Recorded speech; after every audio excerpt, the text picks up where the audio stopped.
9 News at 9 starts right now. The longest government shutdown in U.S. history is one step closer to ending. Within the last couple of hours, the Senate approved legislation to open the government back up. Thanks for joining us. I'm Kim Christensen. And I'm Kyle Clark. Colorado's Democratic senators both voted no, but 7 Democrats voted with Republicans, folding without getting what Democrats had demanded all along, which is a way to avoid the coming spike in health insurance premiums. 9 News anchor Phil Lipoff is here with the update. Phil?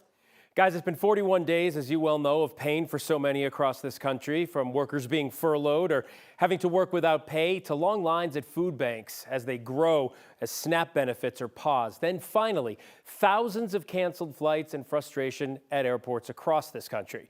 That seemed to be the final straw for those 7 moderate Democrats to cut a deal with Republicans. The package includes funding the government through the end of January and also funds SNAP until next October.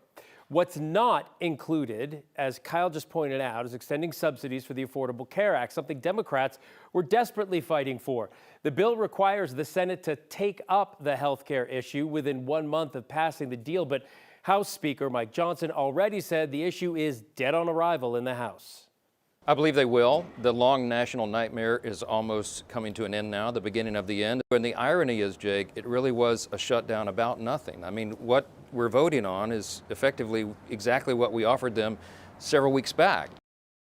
Okay, so now there is a divide in the Democratic Party. Only 7 voted yes. The rest wanted to continue the fight, not trusting Republicans on health care. Both Colorado senators fell into that group, both voting against making a deal. Senator Tim Kaine, however, explaining his decision to vote yes, said he was protecting 2 million federal employees and Americans were simply suffering with no end in sight. Kyle. Thank you, Phil. So Trump administration is once again asking the Supreme Court to allow the government to only pay out partial SNAP food benefits. 600,000 Coloradans are waiting, half of them children. Since the start of the month, when the federal government froze SNAP payments, neighborhood food banks have been working to meet the need. Bienvenidos Food Bank in Denver Sunnyside neighborhood says they are seeing record numbers. Last week, they saw their highest number of clients, about 2,500 people. They say many are new faces, folks who have come in to find a way to feed their families during this uncertainty. And I think right now this burden is really just too difficult for so many families. It's just a roller coaster ride. Every day it seems like, what are we going to plan for this particular week? 32,000 Coloradans received full SNAP benefits over the weekend, and then the Supreme Court ruled that the Trump administration only had to send out partial food benefit payments. The remaining 560,000 Coloradans are still waiting to get an expected 65% of their normal benefit. On the 4th day of the government-imposed flight restrictions, President Trump is threatening to dock the pay of air traffic controllers who have called out during the shutdown.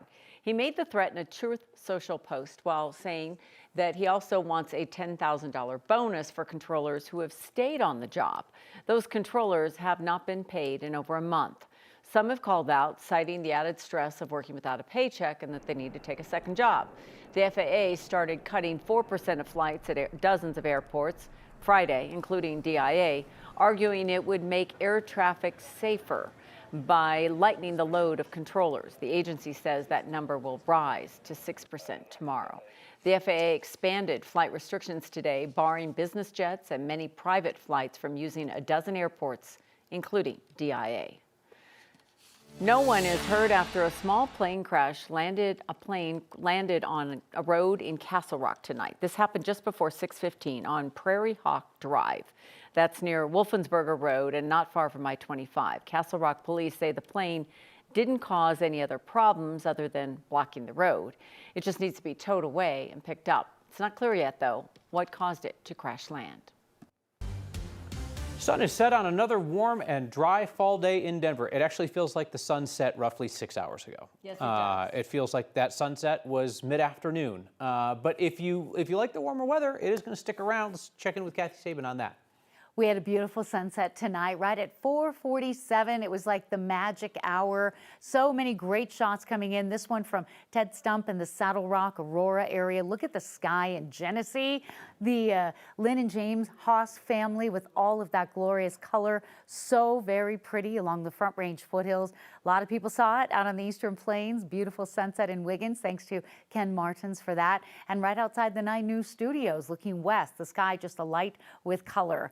Temperatures are mild after a day with highs in the 70s. We're at 58 here at the studios. That's 33 degrees warmer than where we were at this point yesterday. Winds picking up, coming in out of the west as a weather system is crossing northern Colorado, bringing in a lot of high and mid-level cloud deck. We're not going to see much in the way of rain or snow, but there will be some changes at the end of the week. So a mild overnight with a few clouds out there and temperatures in the 50s.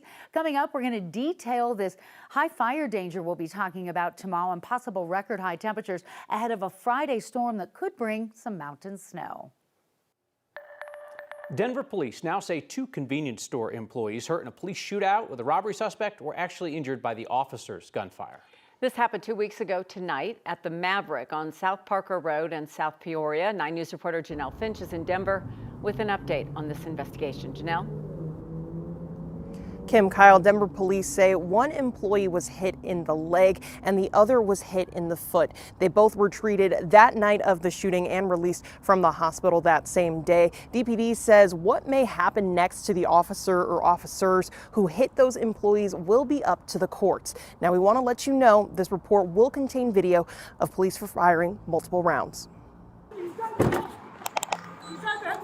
Hey, watch out. Denver police say just before 9 p.m. on October 27th, officers received a 911 call about an armed robbery at a southeast Denver gas station. Go. Hey, be careful. Officers say 35-year-old Jose Moore came in to buy a pack of cigarettes, but couldn't pay. Shortly after this, Mr. Moore produced a firearm and demanded the clerks lock the door and turn off the lights.